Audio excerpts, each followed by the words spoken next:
Hey, how's it going, Fossorial fans? I hope you guys are all doing well.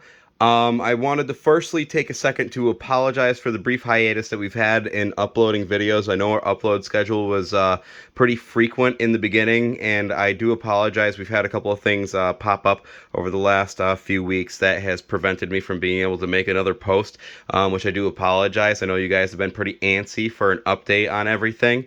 So we're going to try to get back into being a little bit more regular with trying to do another upload a week from here on out. So I think what we're going to do today, because I have a pretty cool surprise for you guys, I think we're going to do something different. We are going to end up setting up a new vertical enclosure for our new arboreal. So we ended up picking us up. Yes, another royal blue Guyana pink toe. Look at that. Look at the toes. Look at the toes, guys. We got another opal toe, black toes. That's so beautiful. Um, so I saw this one at the pet store that was quite obviously mislabeled again, which is pretty funny. So she was labeled as a Guyana pink toe, which I really just don't think that is true, just because of the color patterns on her toes and those really deep midnight blues that she has on her body as well. Which I think is really cool. So what we're going to do today is we're going to take this beautiful girl and we are going to set up this bad boy. So without further ado, I think we should probably get started here. So we ended up picking up another vertical enclosure similar to that of our green bottle blues that are over here. If you guys can see, they are actually the same enclosure as this guy that we're going to be setting up now. So I just wanted to give you guys a little bit of a hint as to how I usually like to set up my enclosures, because I know a few of you guys were pretty interested in how I actually end up setting these things up. So let me, I don't know, just I guess show you guys how I do it here. So usually I'll get a nice good piece of cork round, and I will typically start off by setting the thing in here and just kind of taking a step back and setting it up so that it'll fit in well. But you also don't want everything to be super linear, because in nature not everything is perfect. So usually I'll set that in there, just kind of get a visualization of what will end up fitting in there. So with oh gosh, let's not do that. I am so sorry, girl. Okay, so with this bad boy in here, I kind of like it just like that, with it cropped and propped up right against the back of the container. And we're going to have it kind of up towards the front. So you can see that it's going to have a hole at the bottom, so she can climb all the way through this bad boy from up at the top, which is pretty cool. And she will be able to come out the bottom of this log right here. So I think we're going to first put in some dirt till about an inch above the bottom of this container, and then we will, oops, there goes some of our stuff, and then we will tamp it down. I know I got a ridiculously big bag here of this dirt, but we got to use up the rest of it. So we are using Eco Earth by ZooMed. I really prefer this kind of coconut fiber material. It does kind of dry out pretty quickly, so if you live in a dry environment, which ironically is just like me, you probably should be mixing some other stuff into it, like some sort of mosses, sphagnum moss, stuff like that, because otherwise this stuff doesn't hold water extremely well, or at least a lot of it, I guess would be the right way to say it. And your enclosures will just end up drying out super quickly. So let's get some of this dirt in here, or try to anyways, and we're just going to scoop it with our hands. This method isn't working too well. Alright, but anyways, so we'll end up putting some dirt in here, and you kind of want to tamp it down a little bit, because spiders do not, especially tarantulas, they don't like loose substrate very much. So we're going to put this up in here, and we are going to tamp it down very quickly, and we're going to kind of just rough it out. And we're going to give it a bit of a draw to the back, because we want some depth to this. You don't want everything to be laid out perfectly flat, perfectly linear. Like I said, nothing in nature is perfect. There's dividing lines everywhere. There's curves and twists and bends that make no sense. So that's what we want to try to mimic here for a natural environment for them. Because as you can see, I kind of try to do that for the majority of these guys.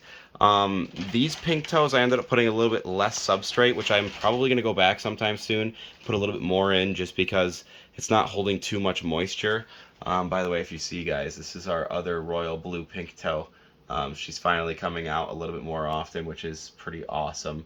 So we ended up picking ourselves up another one, which is just amazing. So yeah, we're going to keep loading this bad boy up here. So I kind of like it swooping, typically up arching towards the back, so the front of the enclosure will be a little bit lower to the ground, so it just kind of makes it feel like it has a little bit of a depth of field. So we're going to take this bad boy now, which this is just a piece of cork round that I bought at the local pet store. You guys can go outside and pick up sticks, logs, whatever you want to try to find out there and use for your naturalistic scapes.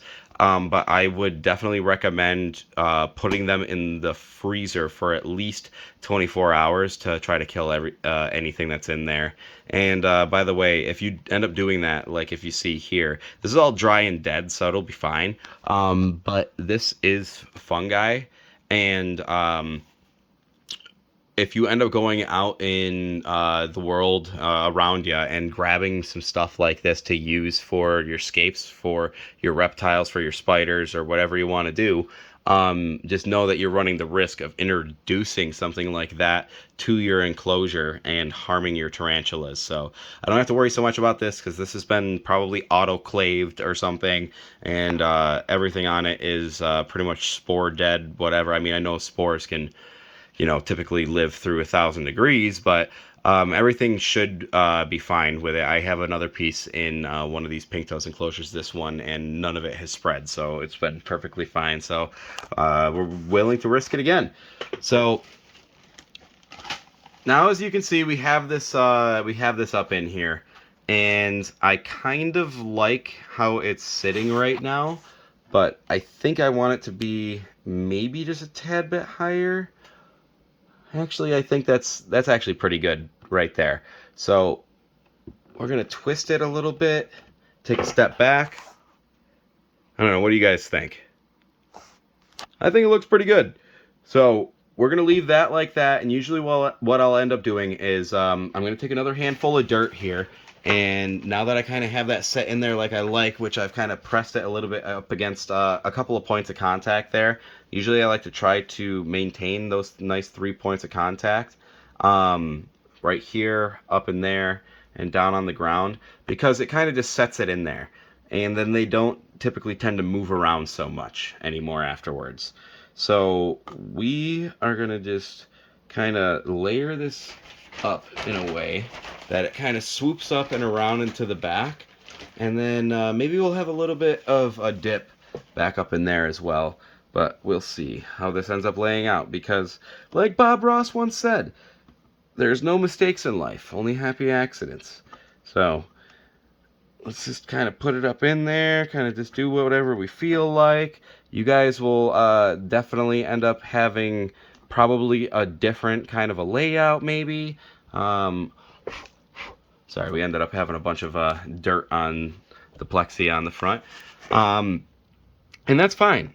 It's perfectly fine to have a different layout than what I'm doing here. This is just to show you that it's not that hard for you to just grab a few things and make something pretty cool that the tarantulas would really appreciate. And going up these extra steps for them, they will definitely love you for sure. Because all of my tarantulas that I put in naturalistic enclosures that are like this are all doing very well, and they absolutely love it. They don't want to leave. So if you do it right and you set up their environment correctly, these guys really just tend to chill out.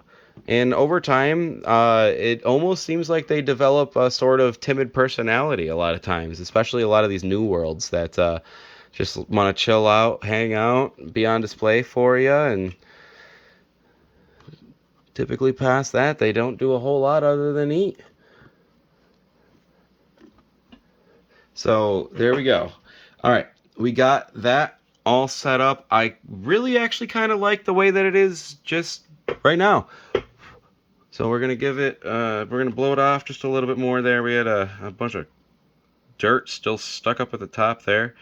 I kind of want a little bit more just at the front right here, just because I don't want this to open up at the bottom.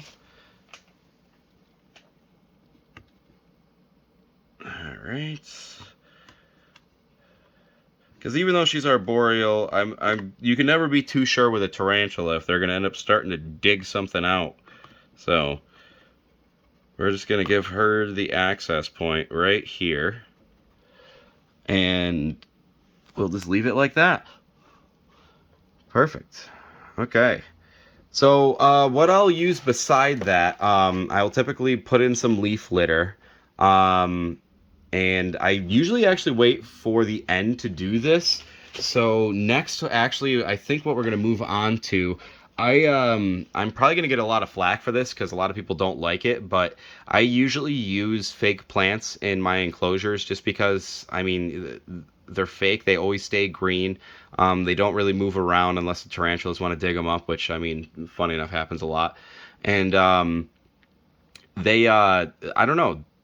I think that they look pretty good, and if used properly, they can generally look pretty realistic. So, what I'll usually do is I will take a piece like this.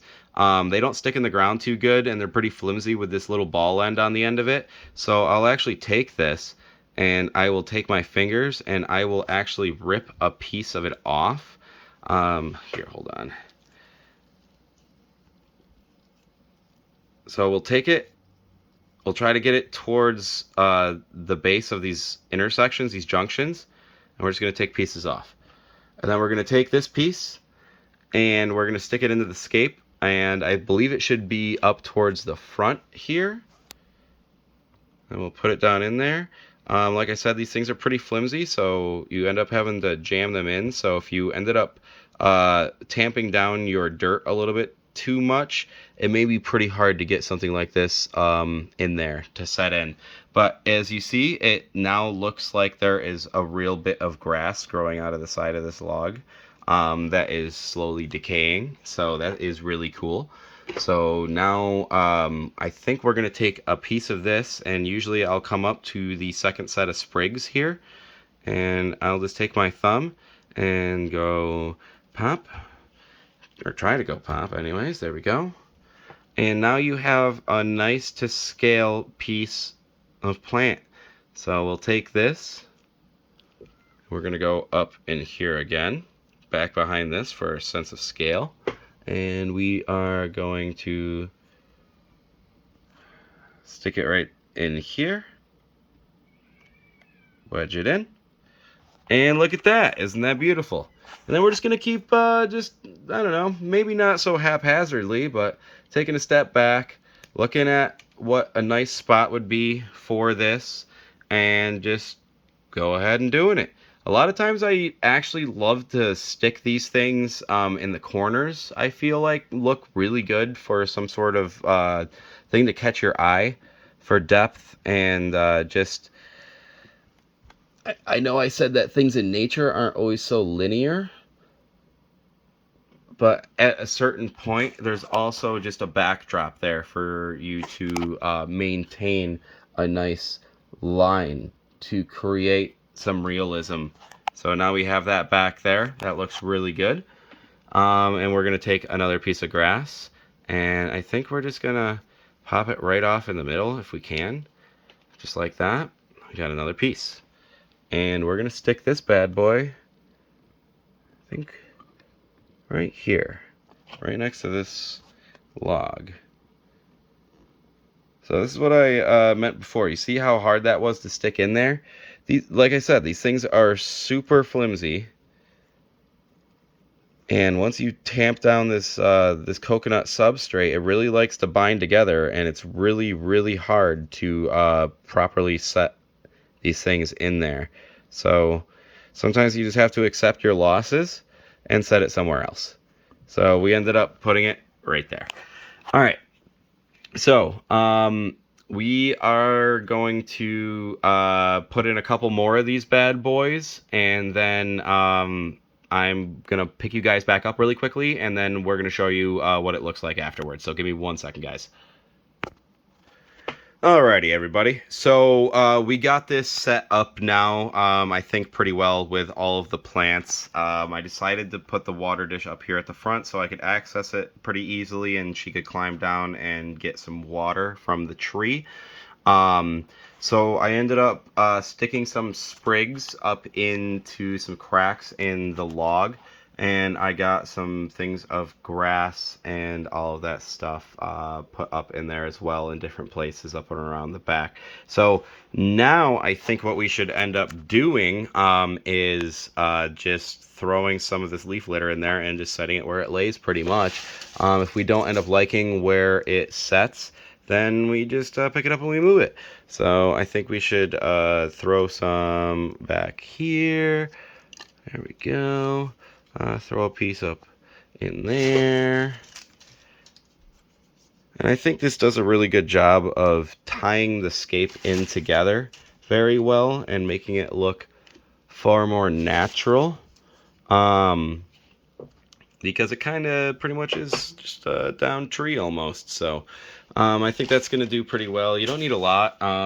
This is just a bag of dried oak leaves that I ended up picking up, and the container that they come in isn't pretty well designed, and you cannot reseal it, and it just ended up making a mess everywhere. So I put it in this nice Ziploc bag. So we're going to throw that off to the side haphazardly. And I think that's going to do pretty well. By the way, everybody, I got myself a new pair of metal tongs that has these rubber bits at the tips so that our tarantulas don't hurt themselves trying to bite a hold of some of the food that we're trying to give them, which I think is pretty awesome. So we use that to set that bad boy back in there, by the way. I could not get my hands in there well enough. So, all right, I think it is ready for the girl. So give me 1 second, guys. Let me get this lid off, and we're going to see if we can't just usher her in there really quickly. Let's turn this bad boy to the side really fast. I think that'll be for the best. And we'll just let her walk up in there. So give me 1 second, guys. Let me actually arrange this in a way that's going to make sense. Alrighty, Fossorial fans. So we are back, and funny enough, through common suggestion from a few of you guys, I actually ended up picking up a tripod. So we got this thing set up to the side. Hopefully I got a pretty good angle on it. This is my first time using it for something like this. But I think this is a good first use case scenario for it. So sorry that took me a second. But we are going to get this bad boy out of here into its nice new enclosure. I think I got a good enough angle per se. Hopefully, I'm not 100% positive. But for what I want to do here for a second, I think it's probably going to be good enough. So I'm going to do something absolutely crazy for you guys. And I am going to actually get this thing out of here into its new enclosure with my hands. So whether or not you guys think that's a good idea, or I think that's a good idea, which I think it is an absolutely terrible, poor idea, but I'm going to do it anyways, just because a lot of you guys want me to do it, and I think it should be fine. These guys can leap a few feet and be typically perfectly okay, and its butt's not too big. It should be okay. It's been pretty docile for me. I've already moved it a couple of times in these containers, and it's been fine. So we're going to do our best to move it into this new spot. So bear with me, and wish me the best of luck, everybody, because I don't typically recommend doing this. So let's see here. And plus, on top of that, my brush is gone. I don't know what happened to it. So we're just going to do it this way. So let's give it a quick blow into the container. So it knows it's me now. So it knows that I'm not food. So what we're going to do is we're going to come in here behind it, and we're going to poke at it, and it's fine. See? It's not mad. So we're just going to kind of come in here just like we would do with a brush, and we're just going to be really gentle with her because we don't want her to freak out. And she's fine. See, she's fine.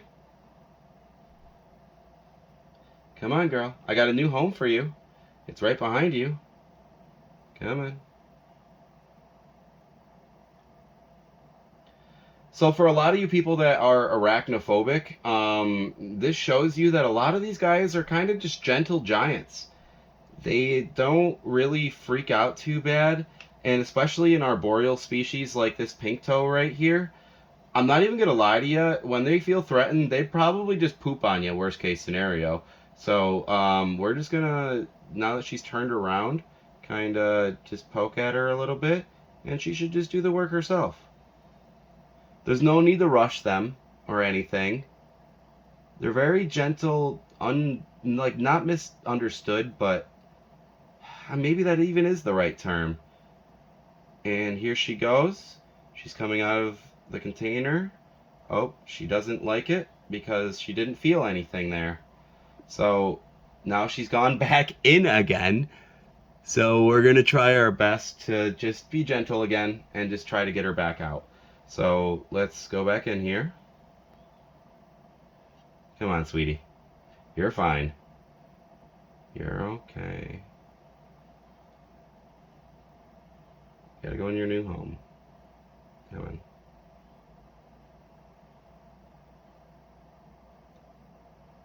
Come on. And I just don't want her to get freaked out or anything like that and just go leaping, because even though she'll probably be fine, I just don't want her to get hurt. So, and these guys typically can get hurt pretty easily, and I think she feels the wood. Oh yeah, she feels the wood. She likes it. There she goes, guys. And it's just that easy. She is in her new enclosure. It looks like she's happy. At the pet store, she didn't have anything close to this vertical of a setup. So I'm sure that she's loving it right now. She ran straight up that log and was like, finally home, which is really beautiful. I mean, look at how pretty she is. She's so large. I think it was a really good idea to put her in her forever home max size enclosure first off. This guy is, I think, 14 by 6 this way, but it is longer this way, so it is 8 this way deep. So it gives you the ability to create these more naturalistic tree style enclosures. So I think the last thing we're going to do here is just close her back up and let her explore her new enclosure. Actually, there's a lot of dirt on this real quick. Just give me 1 second, let me blow it off. We kind of want to be able to see in there. I'll come back with a brush afterwards and get it the rest of the way, but it looks like she is already starting to try to explore a little bit. And sorry for the camera angles being a little bit strange, guys. I still have this thing on the tripod, which is gyro stabilizing, by the way. I just haven't been able to figure out how to properly record with it yet. So bear with me on that one. But it looks like she's doing really well. She's liking it a lot. She's already up there. She's not stressed out or anything, freaking out. I'm sure she didn't like me poking at her or anything like that. But I hope you guys thought that that was cool. Willing to risk my finger beans, trying to get her in there. But I think it went very well, and it went to go and prove a point that these guys are not typically hostile. They're very misunderstood. They're, I think, very beautiful, and sometimes can be pretty cute and have definitely their own personalities for sure, because this one and even that one up there act completely differently from one another. That one is far more skittish and is far more ready to leap away and try to get away from you, and this one is just chill and just wants to be left alone, really. I mean, that's usually what they want to do, is just be left alone, and they're blind, they can't really see, so they just end up just, kind of chilling in their own little spots. So Anyways, guys, thank you so much for listening to me finish up this video and ramble on for you guys a little bit about tarantulas. But it was a lot of fun for me, guys. I hope it was for you too. I'm sorry again for having that little bit of a hiatus for us posting another video. I know it's been a couple of weeks, so we're going to try to get back on schedule and keep up with that for you guys and try to post a new watering and feeding my tarantulas video soon. I got it mostly done. We just got to finish up cutting it up and rendering it, and we should have that posted up sometime within the next few days as well, guys. So I hope you guys got some good pointers to be able to build your own enclosures. I have faith that you guys will do a good job. So thank you guys again for sticking around for this video, and I hope you have a wonderful day. Peace!